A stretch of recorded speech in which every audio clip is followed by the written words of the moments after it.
Hello friends, welcome to our informational series. Today we are going to talk about patents. So what is a patent? Patent is a monopoly right conferred by patent office on inventors to exploit their inventions for limited period of time. So the next question that comes in mind is, what is an invention? Invention means any new product, new process or technology which has not been published or used in country or elsewhere in the world and involves an inventive step and is capable of industrial application. Thus, invention should not be in the public domain, neither should it be known state of art, and nor should it be something which has been anticipated by publications in any document or used in any country of the world. Now let us see what are the essentials for the grant of patent. For any invention to be granted patent, it must be novel or a new invention involving some inventive step and capable of industrial application. Any invention is said to involve inventive step if it has a step which is not obvious to a person skilled in the art and involves some technological advancement and is of economic significance. Anticipation plays an important role in the rejection of otherwise valid patents. And anticipation goes against the spirit of novelty.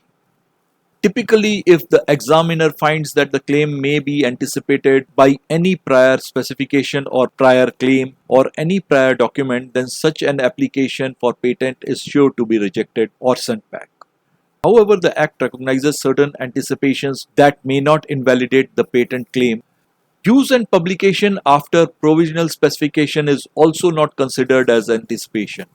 However, it is advisable to consult an expert before performing any of the activities as they involve finer interpretation of legal points. The Act explicitly excludes some of the inventions which cannot be patented. The inventions that have been explicitly excluded are inventions that are against established natural laws, inventions that are injurious to public health, morality, or interest of public at large are also not patentable. Any new method of agriculture or horticulture is also not patentable in India, nor is the process of treatment of human beings or any process related to medical, surgical, curative, diagnostic, therapeutic nature. Mathematical models or equations or pure computer programs are also not patentable in India. However, any software associated with hardware can be patented provided it complies with computer related invention guidelines. Inventions that affect traditional knowledge or which are related to atomic energy are also not patentable in India. Now let us see the process of filing patent in India. Application for patent can be made by any person claiming to be the true and the first inventor, assignee, or the legal representative of the dead who otherwise was entitled to apply before death. Application must be accompanied by either provisional specification or complete specification. In case provisional specification is filed, then one must file complete specification within 12 months. Any specification must contain title, description, drawing, invention, its operations or use, and best method of performance. And if it is a complete specification, it must contain claims also. Once the application has been filed and accepted by the patent office, it will by default be published after 18 months, unless a secrecy direction is in force. However, one can file and request for publication if one wants the application to be published earlier. The right of the patentee are accrued from the date of publication.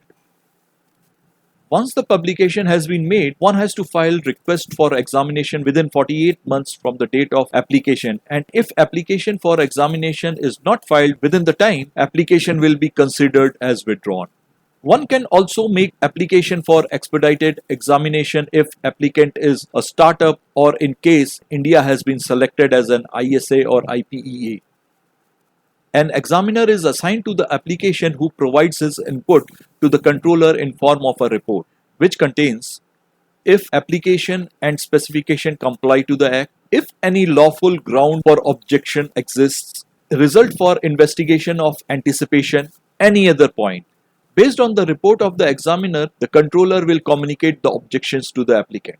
The applicant is given an opportunity to be heard if objections relate to non-compliance to the Act, rules or regulations. controller may either refuse the application or require the application to be amended.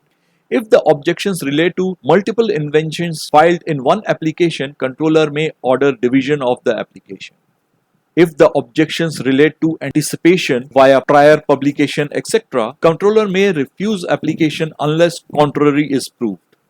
If it appears that the applicant's invention cannot be performed without sufficient risk of infringement of another patent, controller may ask reference of such patent to be amended into the complete specification. If no objections are found, controller can grant the patent after minimum 6 months from the date of publication. It must be noted that any time after the publication and up to 1 year after the grant of patent, any person can oppose. Pre-grant opposition is done through representation of opposition. The controller informs the applicant, who must file response with evidence and send a copy to the opposite party also. The controller will accord hearing if any of the parties requested the same and then decide the matter accordingly.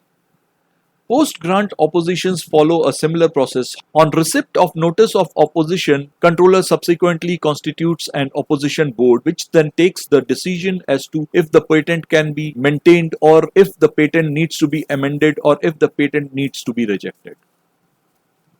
Patentee is free to license or make assignments of his patent as per his wishes. This is usually done through contract. Patent Act also has provision for compulsory license. In case the patentee does not bring his patent to use within 3 years of award, any person who is interested in the patent can make an application to the controller for grant of compulsory license.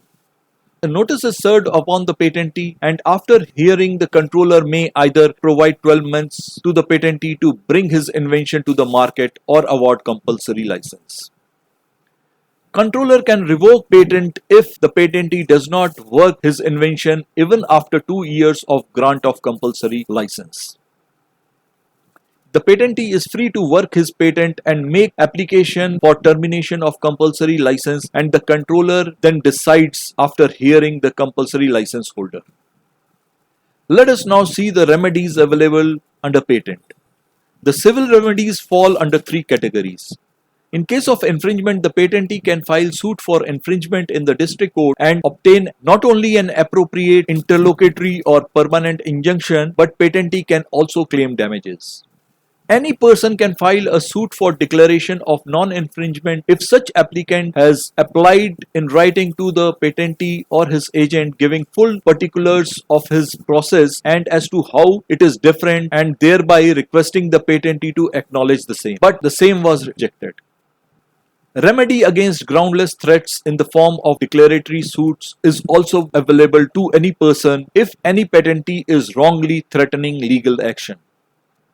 Criminal remedies can also be initiated in addition to the civil remedies. The criminal proceedings are governed by Criminal Procedure Code. Complaint must be filed with the magistrate. The offences under the Act are bailable and non-cognizable, and thus one cannot be arrested without warrants. So this is pretty much the wrap-up of concepts of patent. Hope we've been able to clarify your doubts. Thanks for watching. Stay tuned.